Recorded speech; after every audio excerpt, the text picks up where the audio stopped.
Alright, so I guess it's about time to work on this again. So, for the people out there that have never seen this, this is a 1929 Briggs and Stratton PB. This is the first thing I ever worked on YouTube. First video series I ever did was this, restoring this. And this is a really good engine. It's in really good shape, but I never could figure out a good way to start it because it's supposed to be started through the gear reduction on the back because it goes on a motor mower. And it has a left-handed thread crankshaft. And the engine turns clockwise. So when you try to turn the engine, it unscrews the crankshaft nut. So I tried a left-handed lock washer. That didn't work. I tried Nylock. I tried putting Loctite on it. I even drilled the nut and put a set screw in it. None of that worked. And I was afraid that I was going to bust the flywheel. And I already had to find this flywheel, and that is an extremely hard to find part. I think it took me about 6 months to find that flywheel. So I kind of just put it up. I put it where it was good and dry so wouldn't nothing rust up. So there's an owl outside and I hear him. I don't know if the camera can hear him or not.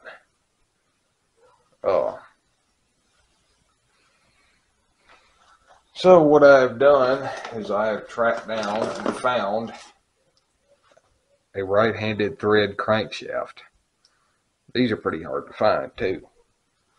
I found several of them, but they wanted about $200 for them. I finally found a good deal on one. I've got a front cover gasket too, so got all of that.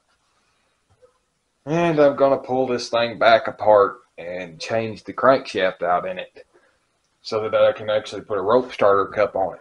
And I plan on having this thing ready for the Russellville Logan County Antique Tractor and Engine Club show, which is at the end of this month. I think it's May the 31st and June the 1st. So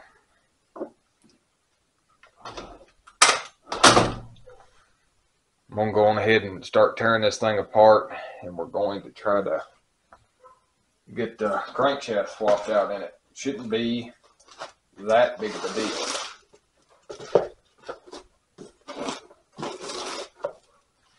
So I'm going to pull the shroud off. That's 2 flathead screws. These little clips. It's actually 3 flathead screws, that's right.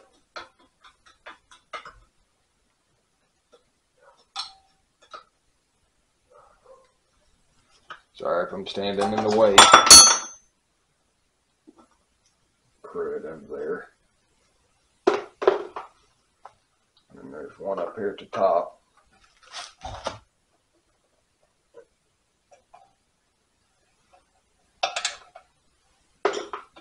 This shroud will come off. Yeah, it's been leaking some oil into the shroud. There's a bunch of crap in here. I don't know how all that got in there. I'll clean that up. And it looks like it's set on the flywheel a little bit. I have no idea how any of that crap got in there. So it does turn over though, and it has compression. You can hear the intake valve. It actually has a really, really, really good compression.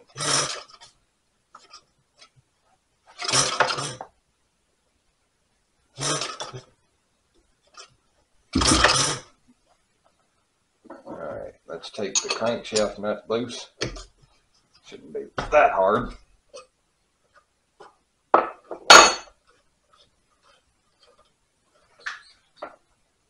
This washer off. I am going to reuse this washer.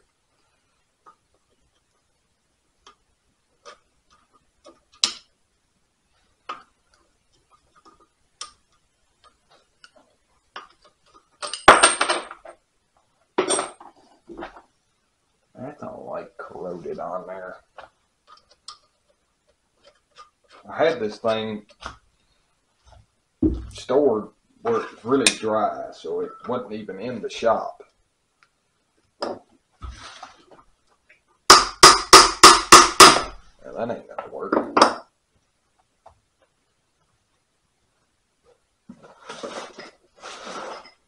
Every time I need a hammer, I can't find one.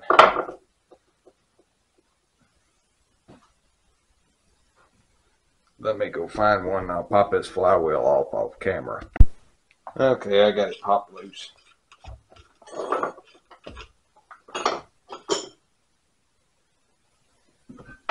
It was kind of stuck on there, actually. Oh, that's the Loctite that I used. It had that. And as you can see, this is a really, really nice flywheel.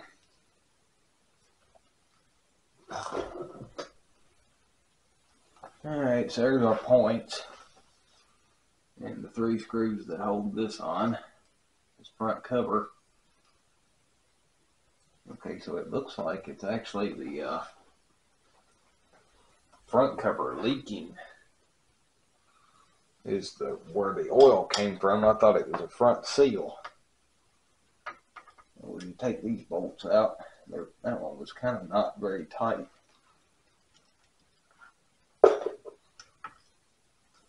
If you haven't seen the series on this engine, there is a playlist on the channel that you can go to and watch all of the videos on this engine.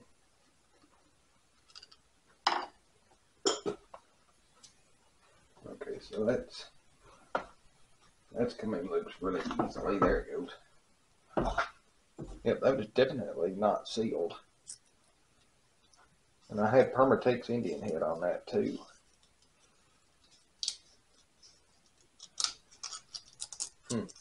That's weird. I have to clean this up. And actually, probably could have reused that, but I've got a new one anyways. Okay, so this should be relatively easy. There's definitely oil sitting in here. There's also some crud in there. Not much.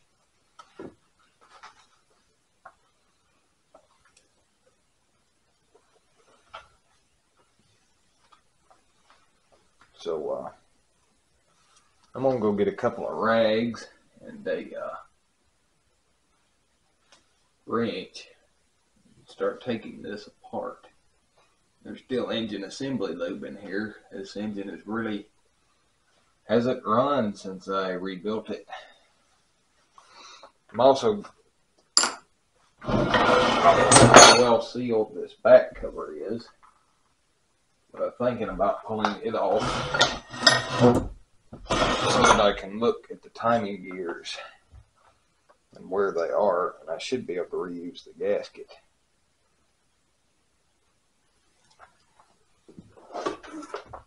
Guess it's kind of a good thing I've done this because that front cover leaking so bad. That really surprised me. Well, I'll spare you me taking all these screws out. Okay, so I got the crankshafts out. This is the old one that was in it. I did mark the teeth on the timing gear. It's a really nice crank, except for the left-hand threads. There's some rust spots like that, but the thrust surfaces are really nice. This crank here is a little rougher shape, but it mics out good with a micrometer. The thrust faces on this are not the greatest, but I have to work with what we can find. I'm going to put just a little bit of engine assembly stuff on engine assembly grease on this crank. I'm going to try to get the crank at least stuck back in there tonight.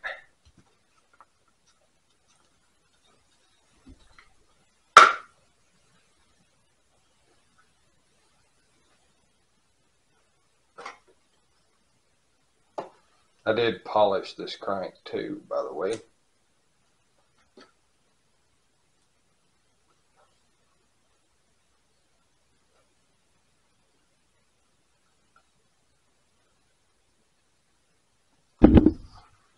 Okay, so I'm going to have to kind of do this while blocking the camera because I don't really see much of another way of doing it.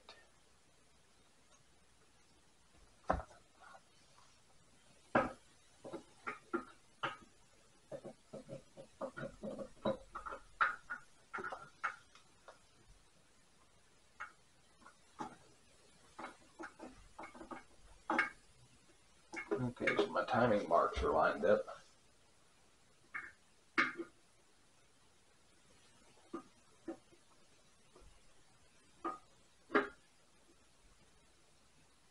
Get that connecting rod lined up.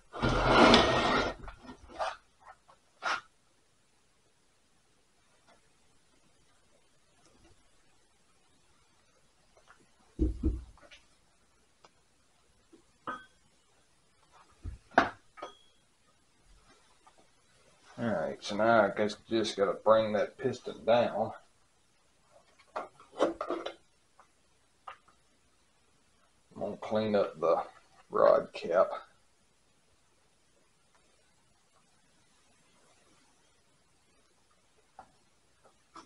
I did pay attention to which way it came out, so that it goes back in the same way. Also, I am going to be able to save the gasket off the back timing cover.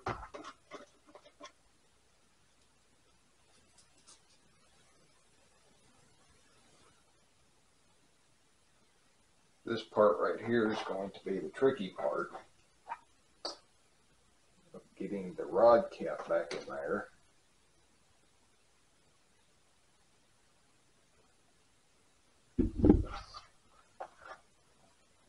I'm probably going to have to bring that piston down if I can.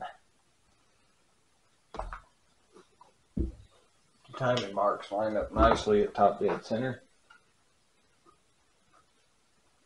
There he goes.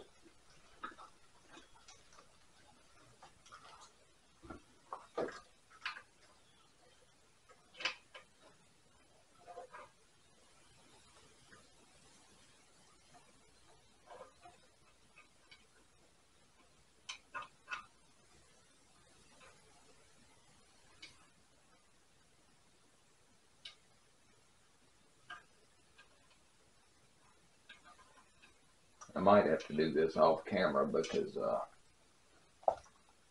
this is probably going to take 4 or 5 tries to get it in there just right.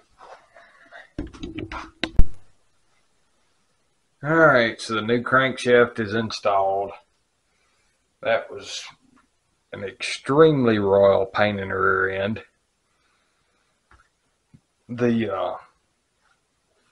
Apparently the other crankshaft was, it's got to do with all of the rods are Babbitt and they're not all the same. So when I put it on this crankshaft, it tightened up and wouldn't turn. So I had to reshim it. And reshimming a connecting rod through a 3-inch diameter hole isn't the easiest thing in the world, but I got it done. It turns over now. So I guess I'm ready to start putting other stuff back together. And put the back cover back on first. I'm going to do that tonight. And I may go on ahead and put the front cover on. Just might as well. I got to clean it up, so I'll show putting stuff back together in a minute. Alright, so I got my new gasket from antiquebriggs.com. I'm going to get some Permatex Indian head on it. I'm going to go ahead and put the front cover back on this engine tonight. And this Permatex can have some time to sit up.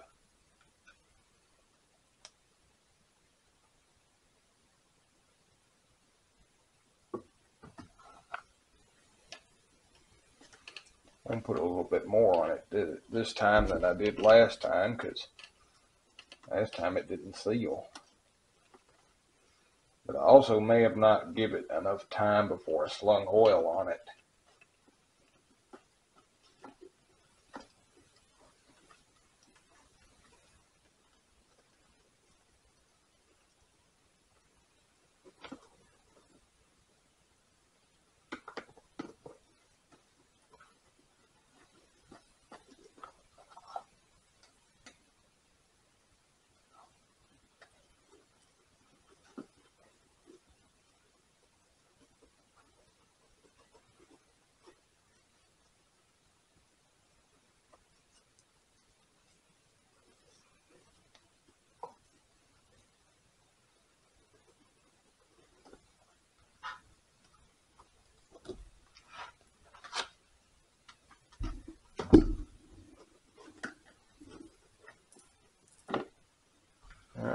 So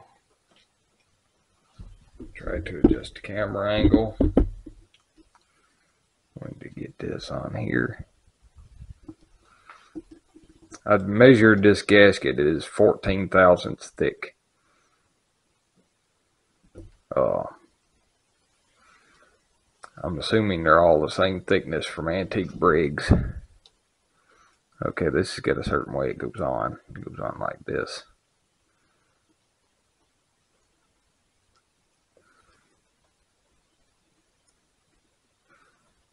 There we go.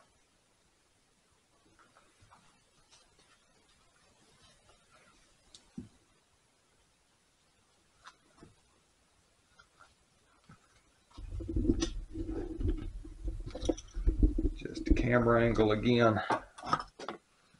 We can slide the front cover back on.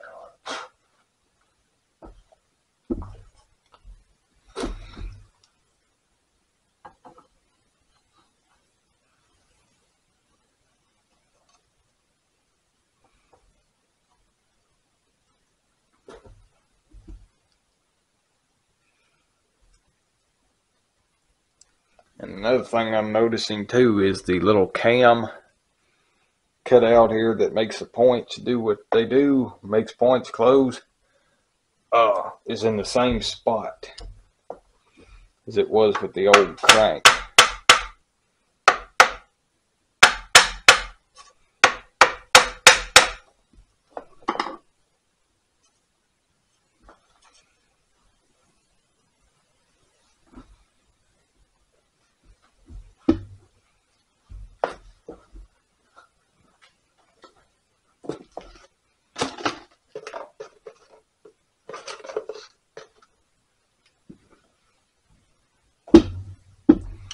Guess I'm going to have to kind of use the screws to pull this in.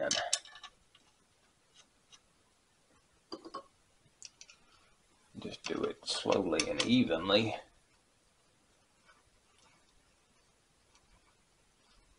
And it won't hurt a thing.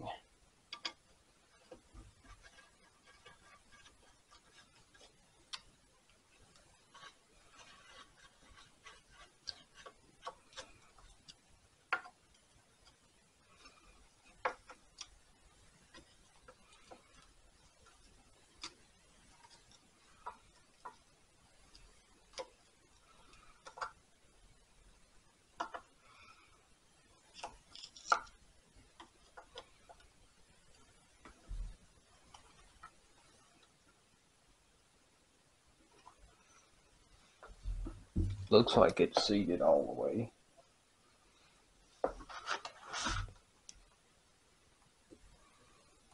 Yep. Alright, so I can torque these screws.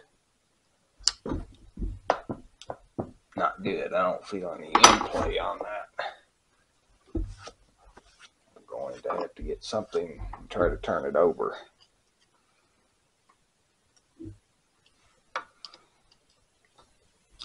If it didn't work, we'll have to pull it back off and reuse the old gasket to make it have some gap. This crankshaft's just going to fight me every step of the way. Alright, so everything's back together. Y'all have seen this motor be took apart 1,000 times, so everything's back together. I've got a gas tank hooked up to it.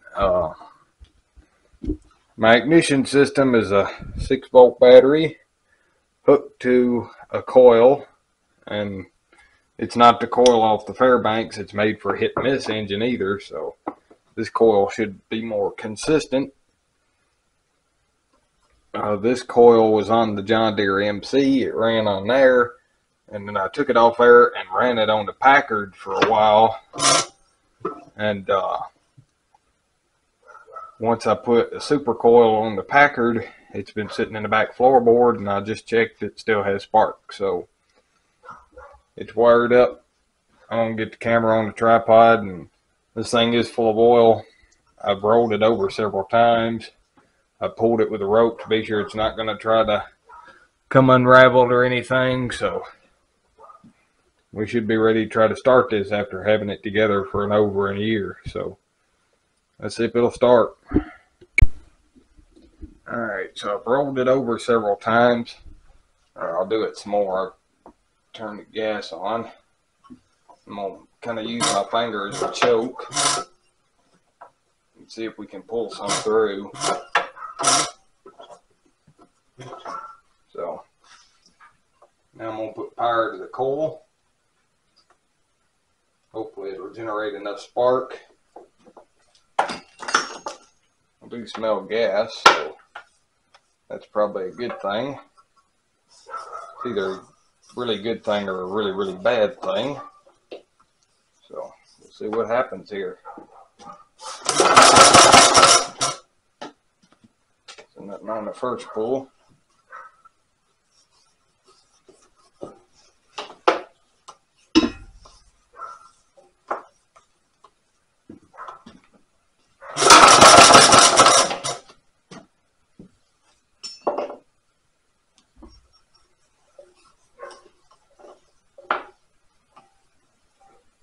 The choke shaft and choke is missing out of this carburetor, and I do not know what I've done with it.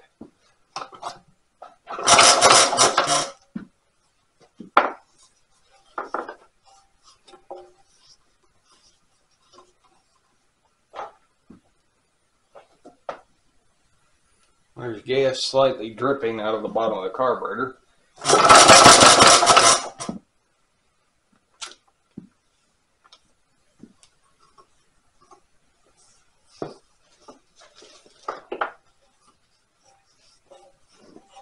I'm going to turn that off for right now.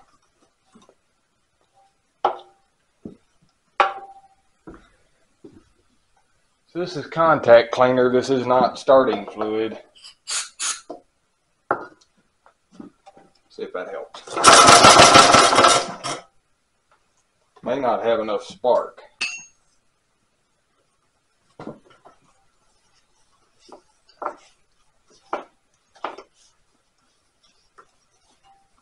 Try it one more time.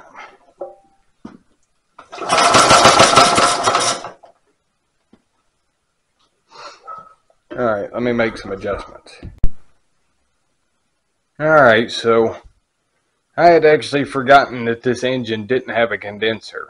So now I've got a strong, consistent spark now that I've put a condenser on it. So that was my bad. Probably wasn't anything wrong with anything else except for the fact it didn't have a condenser. Or it might just be cantankerous and not want to run.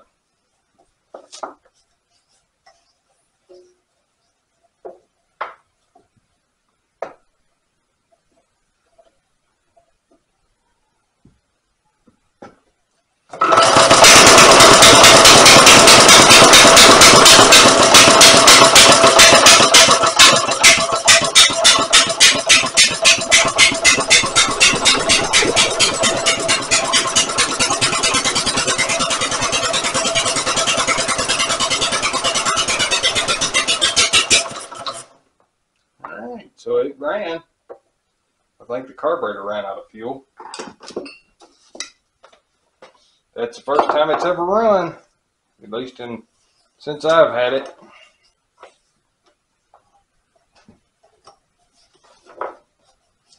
See if it'll start back.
I'm already run out of gas. I need to adjust the exhaust valve.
Smell paint cooking.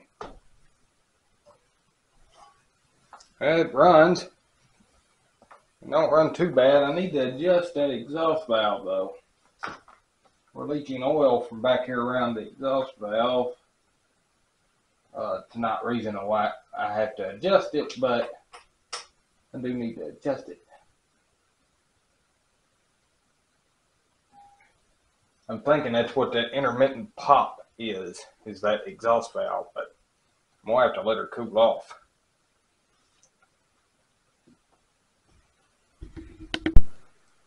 Alright, so I adjusted the exhaust valve. We're going to see if it'll start back up. Turn the fuel on, but not all the way. Set the battery back up. Hopefully the rope won't get tied up around the darn starter cup again.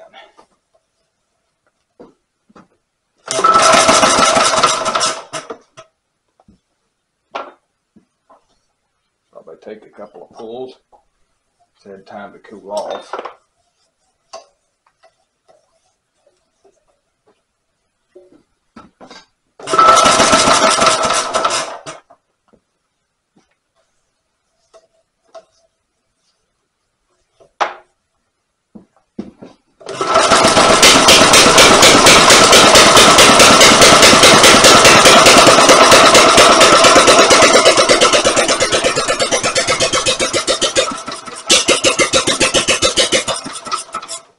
I wanted to run there for a minute.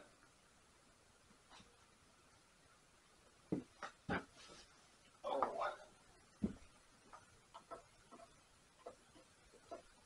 May need different adjustments now that I've gotten the exhaust valve fixed.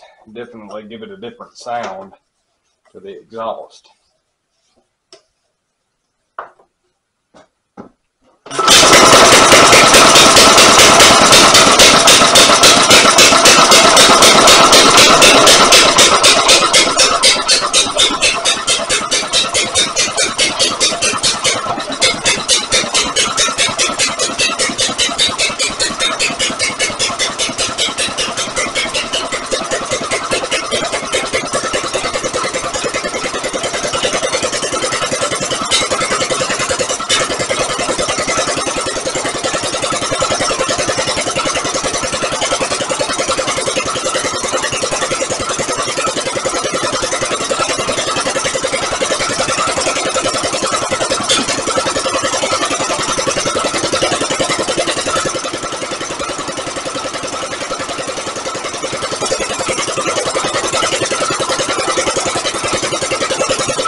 think it's probably out of gas. I don't think there's enough in that tank. Definitely running better though now. So I guess that'll be it for this video. Everybody will be seeing this thing at the Russellville show and at Adams. I'll have it at both of those shows and whatever other shows I go to, and hopefully I can find something to hold it down, because it's going to walk this workbench about 2 inches over, and it's been all I can do to keep stuff on it. So apparently it needs to break in. It's still smoking a little bit. I hope that goes away and doesn't become an issue. So I guess that'll be it for this video, and we'll see you in the next one.